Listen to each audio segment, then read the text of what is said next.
Kunu sibiri avril kalo tile tan ni kelen san ba fila ni mugan ani wɔɔrɔ Iran ani Amérique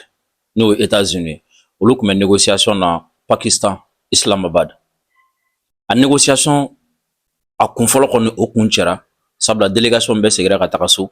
nka bɛnkan jɔnjɔn ma se ka sɔrɔ a délégation fila ani ɲɔgɔn cɛ. A parti saba bɛɛ kelen kelen kumana ni o ye États-Unis, Iran ani médiateur ni o ye Islamabad ye. Nka ka kɔn kunu sigi ɲɛ ko damadɔninw kɛra juma et surtout ka kunu sigi yɛrɛ to sen na ko damadɔninw kɛra n bɛna olu fana ɲɛfɔ aw ye. Aw denkɛ ni aw balimakɛ don Dirisa Mɛmɛnta bi ye avril kalo tile tan ani fila ye san ba fila ni mugan ani wɔɔrɔ. Ni nin video in ka di aw ye n b'a ɲini aw fɛ aw ka partager walasa mɔgɔ caman fana ka a sɔrɔ. Aw minnu bɛ k'an lajɛ an ka page Facebook kan aw kana ɲinɛ k'aw abonné. Aw minnu fana bɛ k'an lajɛ an ka chaîne YouTube kan aw kana ɲinɛ k'aw abonné an ka chaîne YouTube la et aw abonnelen kɔfɛ an ka chaîne YouTube la a ye fɛɛrɛ kɛ k'aw ka cloche de notification ka olu activer. Juma sufɛla fɛ ka dugu jɛ sibiri la fɛn min ye délégation fila olu kɔni ka ɲɛbila cidenw olu sera Pakistan Islamabad. Délégation ta kun ye walasa pour des questions de sécurité lakanako sabula Iran olu ka délégation ɲɛmɔgɔya kun bɛ u ka wasaden bulon o ɲɛmɔgɔ bolo ani u ka ministre des affaires étrangères. États-Unis olu ka délégation ɲɛmɔgɔya kun bɛ Amérique président Trump ka dangan bolo ni o ye JD Vance ye ale kɛrɛfɛ fɛn min Trump yɛrɛ ka ciden kɛrɛnkɛrɛnnen fila o kun bɛ yen a burankɛ ani Witkoff olu kun bɛ yen. Donc yanni olu ka se kɛnɛ kan fɛn min ye délégation dɔw taara ni jamana fila bɛɛ lajɛlen tɔgɔ la walasa ka taga lakanako n'u taara u bɛ jigin yɔrɔ minnu na ka taa yɔrɔw tɔgɔw lajɛ. Fɛn min ye sibiri délégation fila olu sera ni JD Vance ale kun bɛ Américains ɲɛma wa fɛn min ye Iran u ka wasaden bulon ɲɛmɔgɔ ale fana kun bɛ Iranien ɲɛma. A délégation kɔni yan'u ka se mɔgɔ caman kun b'u yɛrɛ ɲininka est-ce que ninnu fila bɛna sɔn ka sigi so kelen kɔnɔ tête à tête la k'a fɔ k'u bɛna kuma ɲɔgɔn fɛ. Kɔlɔsilikɛla caman ko négociation in kɛcogo la ko a bɛna kɛ fɛn min ye Pakistan ni Iran bɛ kuma n'u tilala u ni États-Unis fana bɛ kuma o la médiateur bɛ to kuma la o fila ni ɲɔgɔn cɛ k'a sɔrɔ u fila ma sigi ka kuma. Mais min b'a la bɛɛ lajɛlen na o ye fɛn min ye médiateur ni o ye Pakistan ale premier ministre ye ale ni Iran délégation kumana ensuite ani Amérique délégation fana kumana o la a sabanan u bɛɛ lajɛlen sɔnna ka u sigi salle kelen kɔnɔna na ka discuter a ko kunkanko kan. Yanni discussion ka daminɛ fɛn min ye Iran u ka délégation ɲɛmɔgɔ ni o ye assemblée ɲɛmɔgɔ ye ale ko sigikafɔ tɛ se ka kɛ u ni ɲɔgɔn cɛ fo fɛn fila u ka sabati. A fɛn fila a fɔlɔ o ye ko Iran ka nafolo min ni a gelelen don Américains fɛ c'est-à-dire Iran ka nafolo min n'u kɛlen don k'a bloquer ko fo nafolo ninnu ka labila. A filanan ko fo mugu ci ka jɔ Liban bɛ ka bombardeli min kɛ Israël fɛ ko fo ka jɔ ko ni fila ma kɛ ko kuma ɲɔgɔnya tɛ se ka kɛ. Hali n'a sɔrɔ ni pression baw kɛra fɛn min ye Pakistan ye ko k'u b'a ɲini Iran fɛ k'u kana fɔ k'u bɛ condition poser. Américains fana ka JD Vance ale fana ko ni ye Iran ye na ko peut-être k'i b'a sɔrɔ ko kuma t'u sɛbɛn ma de ko sinon k'u tɛ sɔn k'a fɔ ko ka kuma ɲɔgɔn ye ko ka bɛɛ lajɛlen tiɲɛ k'a sababu kɛ Liban ye. Nka kunnafoniya minnu sɔrɔla olu y'a jira k'a fɔ ko a laban na Amérique sɔnna ka Iran ka nafolo minnu kun bloquelen bolo gelelen b'u bolo ka olu labila. A filanan fɛn min ye Amérique président n'o ye Donald Trump ye a ye pression kɛ Benjamin Netanyahu kan ni ko Israël ka Liban bombardeli jɔ ou bien hali n'u tɛ ɲɛ k'u b'a bombarder ko fɛn min ye capitale ye Beyrouth k'u ka o bombardeli jɔ. Donc a y'a jateminɛ kunu fɛn min ye Israël ka bombardement ye a concentré la kosɛbɛ en sud de la fɛn min ye capitale ye o ye fiɲɛbɔda sɔrɔ kunu. Donc a bɛna fɔ Iran ka condition fila sɔn kɛra o ma. Donc négociation olu daminɛna kunu journée bɛɛ la mais ka négociation to sen na ko dɔ kɛra o ye jumɛn Amérique président ni o ye Donald Trump ye ale ye kuma dɔ fɔ aw ka nin kuma in lamɛn. Mais pour Donald Trump, cela ne peut plus durer. Avec ou sans eux, le détroit d'Ormuz s'ouvrira. Et cela va aller rapidement. Si ce n'est pas le cas, on résoudra ce problème d'une façon ou d'une autre. Trump y'a jira k'a fɔ ko fɛn min ye détroit d'Ormuz ye ko a bɛna dayɛlɛ wa k'a dayɛlɛli baaraw yɛrɛ bɛ sen na ko Iran sɔnna o ma sɔn ko ni kumaɲɔgɔnya sera ka dayɛlɛ o don ni kumaɲɔgɔn ma se ka dayɛlɛ ko olu bɛna taga dayɛlɛ diyagoya la a kɛra cogo o cogo k'olu kɔni bɛ a dayɛlɛ.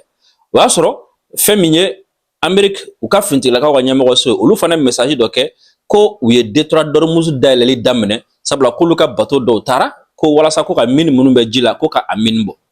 Aujourd'hui, nous avons entamé le processus d'établissement d'un nouveau passage et nous partagerons bientôt cette voie sécurisée avec l'industrie maritime afin de favoriser la libre circulation des échanges commerciaux.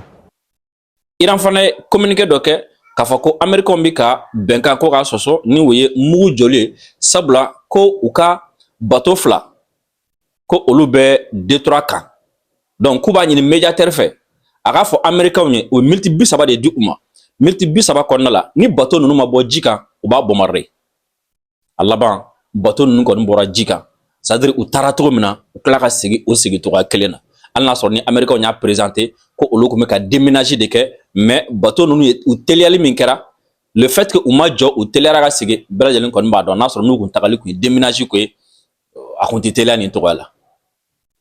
Mɔgɔ caman ko le fait que Américains b'a dɔn k'a fɔ ko cessez-le-feu bɛ yen ko négociation bɛ sen na k'u y'u profiter o de fɛ ko ka opération de communication kɛ walasa ka Américains lasɔn k'a fɔ ko se bɛ olu ye ka taga Détroit la o fana ko tɛ k'a fɔ k'u filɛ nin ka Détroit yɛrɛ dayɛlɛli daminɛ parce que u b'a dɔn k'a fɔ ko cessez-le-feu bɛ yen Iran tɛna girin ka u bombarder donc Iran kɛlen ka ultimatum di Iran kɛlen ka kangari da ko n'u ma taa ka bɔ yen u segira mais o segili fana u y'a yira k'a fɔ ko non k'olu kɔni sera ka tɛmɛ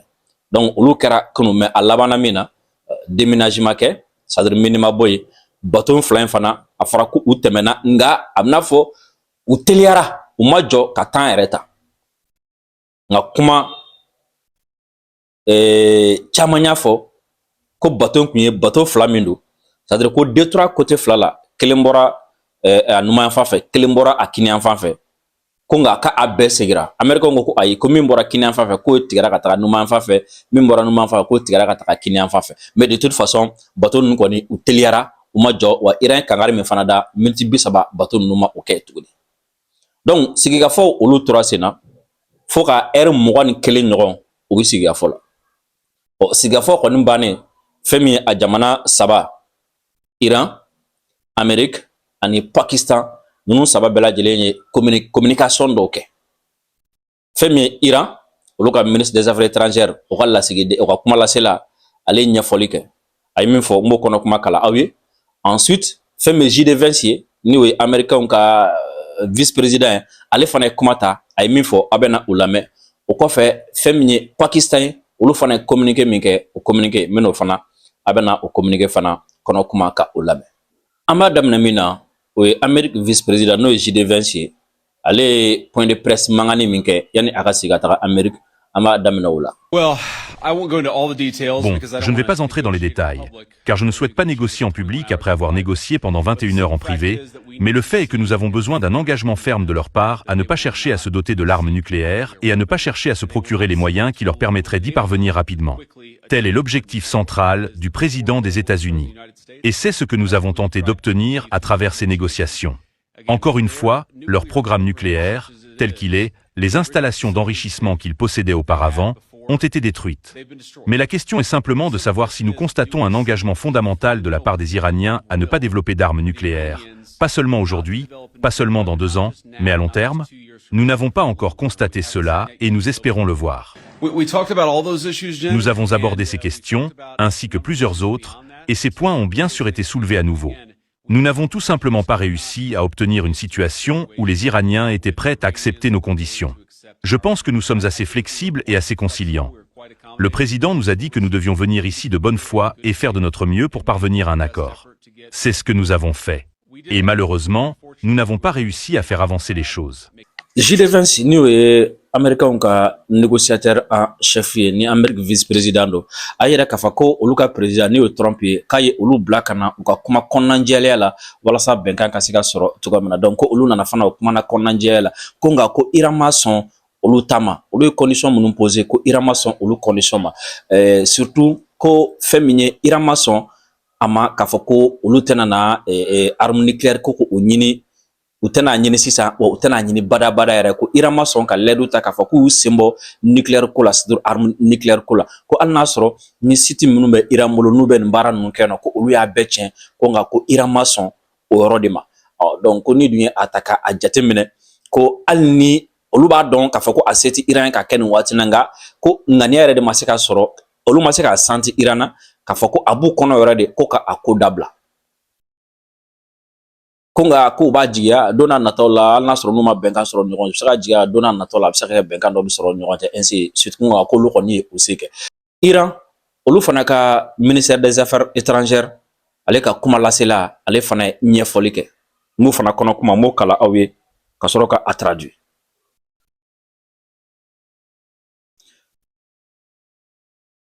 A tɔgɔ ye ko Ismaël Bakay a ko la diplomatie pour nous est la continuation du djihad sacré des défenseurs de la terre iranienne.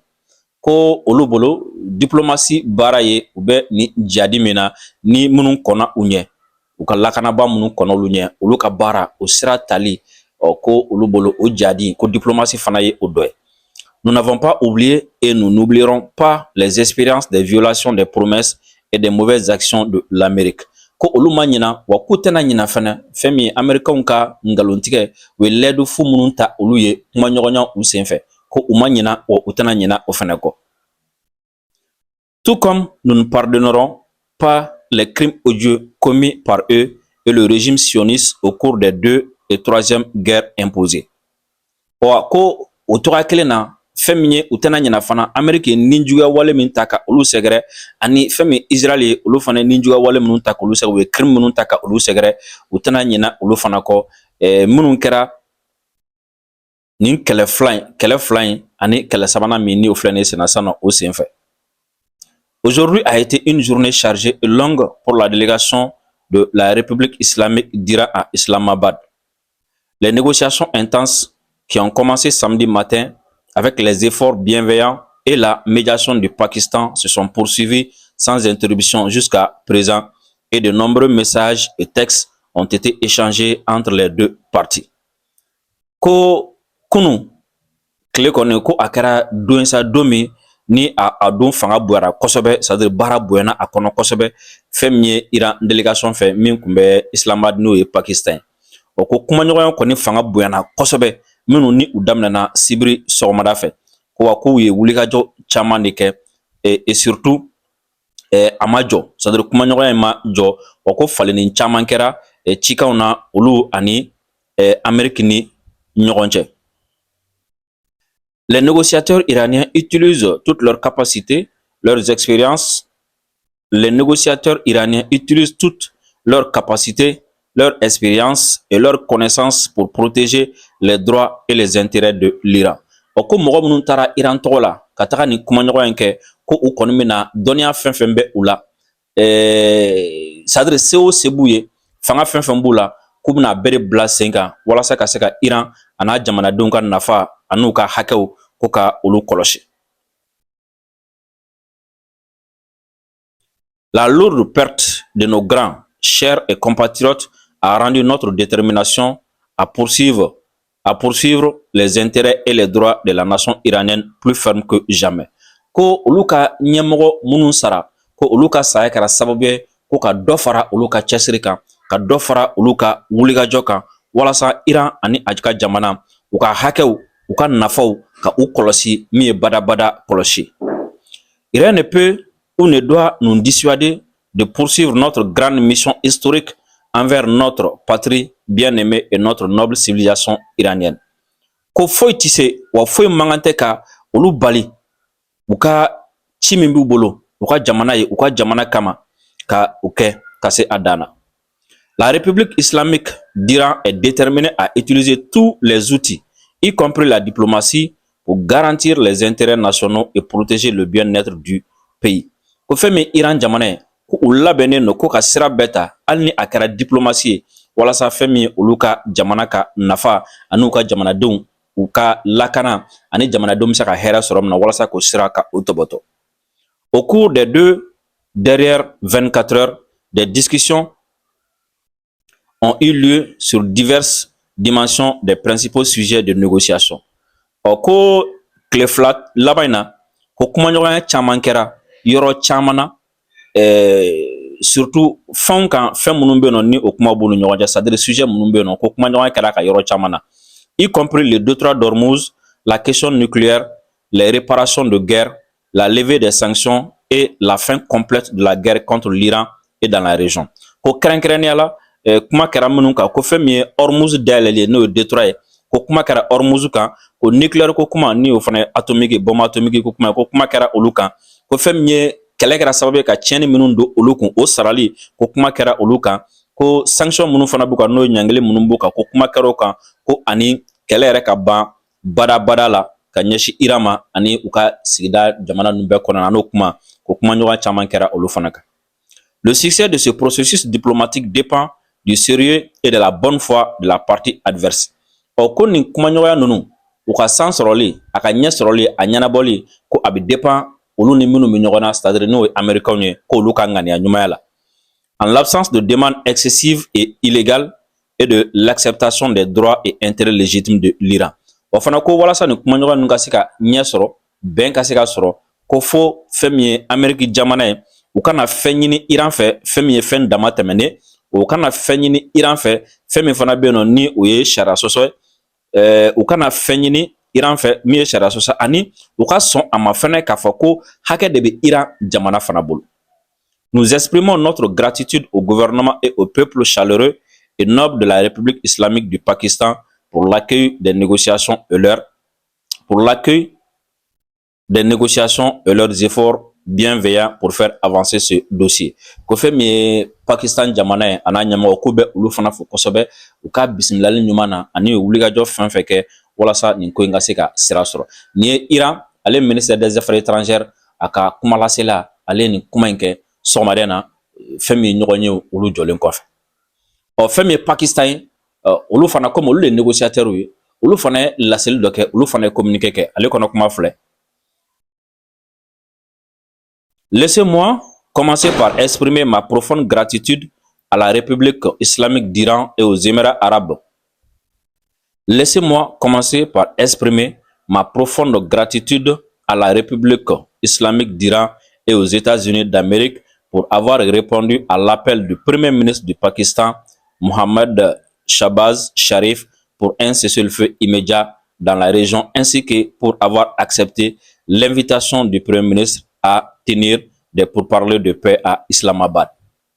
Fɛn min ye Pakistan ye u ka communiqué kɛba ko mɔgɔw k'a to fɔlɔ ale ka waleɲumandɔn fɔli kɛ ka ɲɛsin Iran ani États-Unis ma sabula ko u sɔnna ka Pakistan Premier ministre ka kuma lamɛn ni o ye Mohammad Shahbaz Sharif ye ka kɛlɛ ɲɔngiri jamana fila ni ɲɔgɔn cɛ yɔrɔnin kelen na wa o fana kɔfɛ ko u jamana in fila bɛɛ lajɛlen sɔnna u ka lasigidenw bila ka na Pakistan walasa ka kuma bɛnkan ka se ka sɔrɔ u ni ɲɔgɔn cɛ.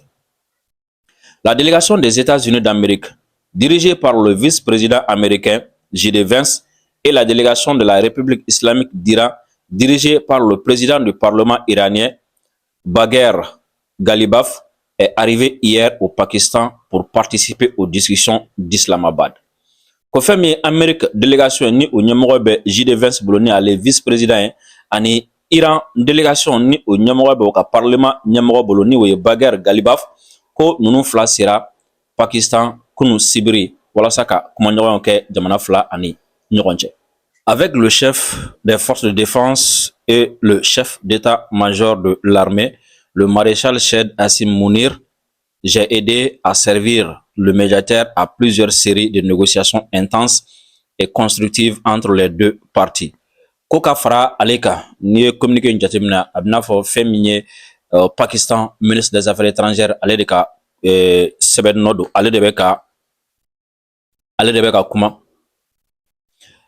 n'i ye communiqué in jateminɛ a bɛ n'a fɔ fɛn min ye Pakistan a ministre des affaires étrangères ale de bɛ ka ɲɛfɔli kɛ a ko ka fara ale kan fɛn min u ka fintilakaw ka ɲɛmɔgɔ ye ani u ka chef d'état-major ni o ye maréchal Shed Hassim Mounir ye ko ale farala médiateur kan ni Pakistan premier ministre ye ka kumaɲɔgɔnya caman de bɛ yen nɔ minnu bɛ yen nɔ ni a fanga bonyana kosɛbɛ wa kumaɲɔgɔnya minnu bɛ yen nɔ ni a kɔnɔkumaw ni kuma nafamaw don ko ka olu kɛ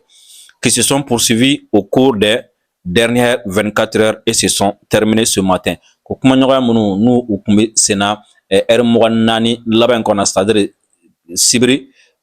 juma sufɛ ka na fo sibiri la ko o kumaɲɔgɔnya minnu ni u banna bi kari sɔgɔmada. Au nom du Pakistan, je tiens à exprimer ma gratitude aux deux parties pour l'appréciation des efforts du Pakistan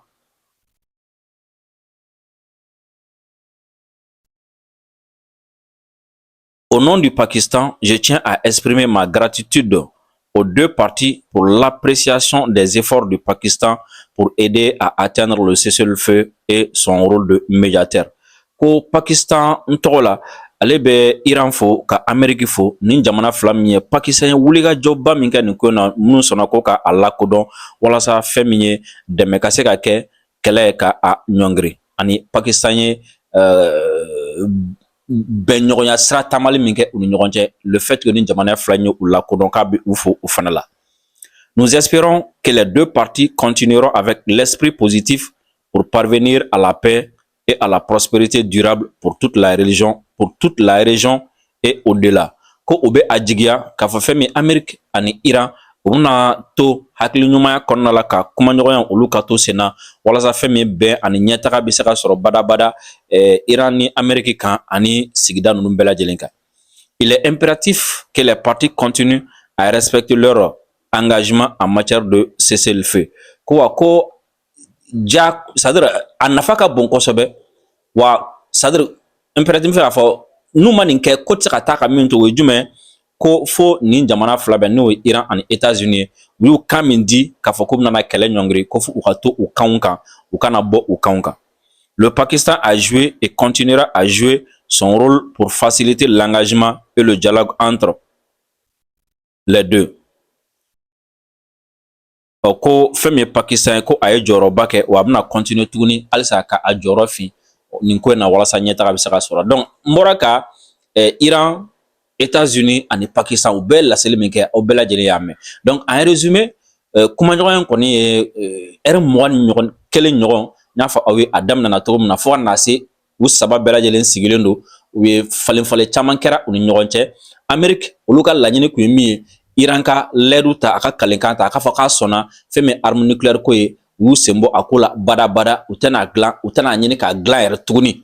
Fɛn min Iran ye olu y'a yira k'a fɔ ko olu tɛ se ka o kɛ wa u tɛna don o sira fɛ. N y'a fɔ n ko Iran ye condition fɔlɔ min posé olu kɔni o acceptera. Fɛn min sanction ye kunnafoniyaw sɔrɔla ka ko Américains sɔnna sanction wulili ma wa Liban bombardeli ko fana capitale bɔra la ka taga ni a ye sud la.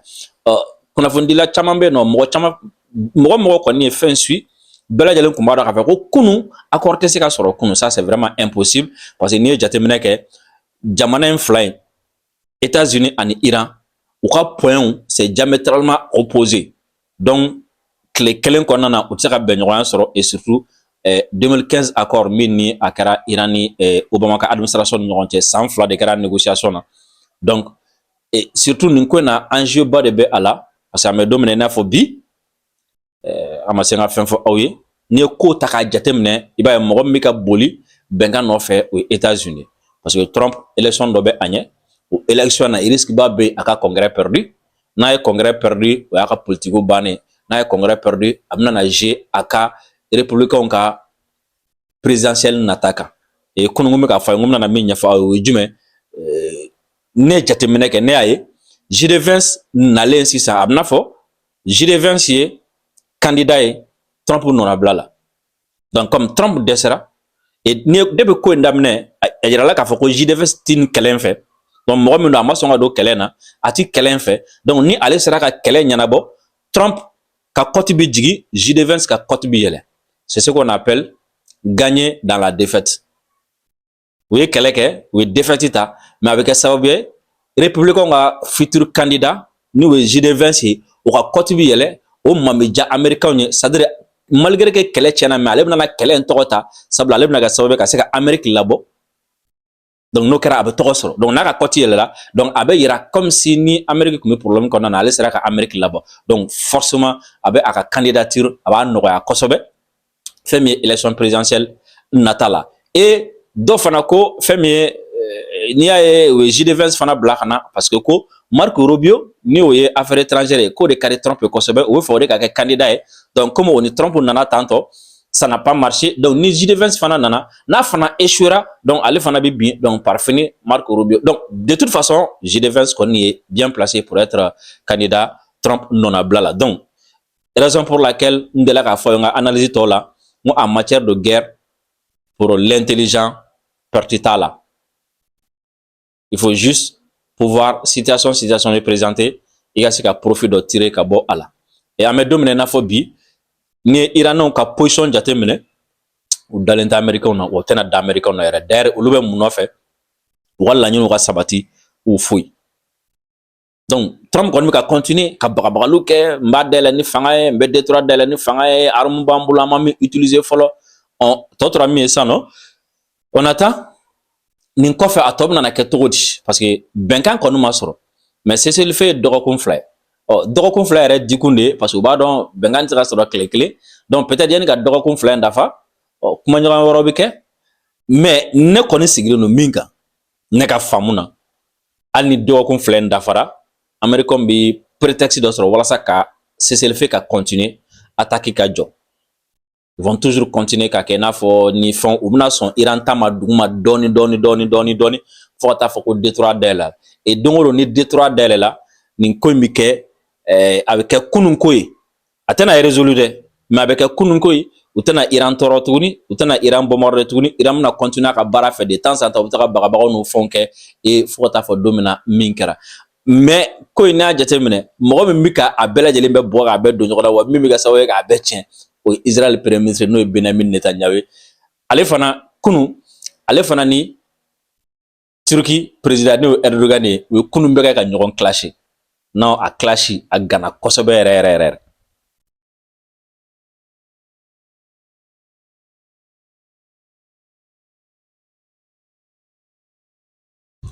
wula da fe ou be shuna mo fana ke adam na video